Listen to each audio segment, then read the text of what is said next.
Bonjour à tous, on se retrouve aujourd'hui pour une nouvelle vidéo dans laquelle je vais vous aider à réaliser votre croquis sur la sous-alimentation dans le monde. Cette vidéo est destinée aux élèves de 5e.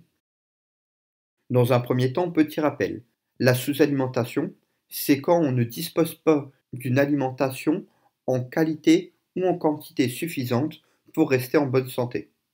Le matériel nécessaire pour l'activité, votre cerveau, c'est logique, des crayons, un taille-crayon, une gomme, un stylo à pointe fine, si possible de couleur noire, et un normographe si vous en avez.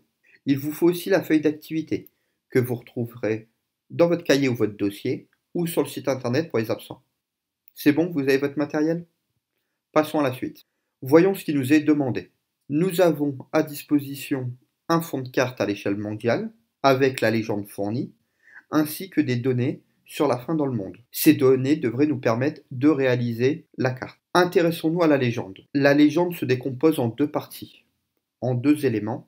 Le nombre de personnes sous-alimentées est représenté par des cercles de plus en plus grands, et la part de la population sous-alimentée en pourcentage représentée par des aplats de couleurs. On va d'abord s'intéresser aux couleurs que l'on va utiliser pour les aplats. Moi, je propose le classique rouge, orange, jaune comme dégradé. L'utilisation du dégradé nous permet de mettre en avant d'un coup d'œil l'endroit où le phénomène est le plus fort et les endroits où le phénomène est le plus faible. Il existe plusieurs types de dégradés en géographie. Vous pouvez faire des dégradés avec le rouge, avec le bleu, avec le vert, avec le violet si vous le souhaitez.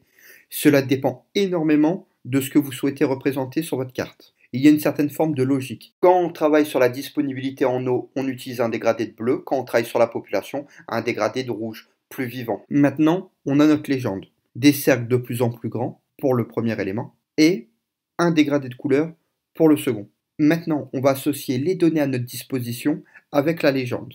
Par exemple, l'Amérique du Nord, pourcentage de la population sous-alimentée, moins de 5%, donc ça va être du jaune. L'Amérique du Sud, 5,5%, ça va être du orange, et ainsi de suite. Ce qui devrait nous donner à la fin quelque chose assez proche de ça. Puis dans un second temps, on va s'intéresser au nombre de personnes sous-alimentées, en millions de personnes. Pareil, on reprend la même chose. Amérique du Nord, 8,7 millions de personnes, donc c'est un petit cercle. L'Amérique du Sud, 34,3 millions de personnes, c'est un cercle de taille moyenne, et ainsi de suite. Ce qui devrait nous donner à la fin ceci. Maintenant qu'on dispose de la légende complète, il ne nous reste plus qu'à passer à l'étape de la réalisation de notre croquis. Dans un premier temps, on commence toujours par les aplats, la couleur de fond. Votre carte devrait ressembler à ça. Puis, dans un second temps, on va rajouter les cercles de différentes tailles.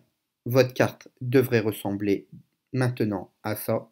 Et il va nous rester deux éléments qu'on peut rajouter, le nom des continents, voilà, puis, pour finir, le nom de quelques océans que vous devez connaître absolument. Voilà, votre carte est terminée. Je vous laisse le temps qu'il faut pour réaliser cette carte à l'aide de la vidéo ou du diaporama. C'est tout pour aujourd'hui, on se retrouve bientôt pour une nouvelle vidéo. Je vous souhaite à tous une bonne journée. À bientôt.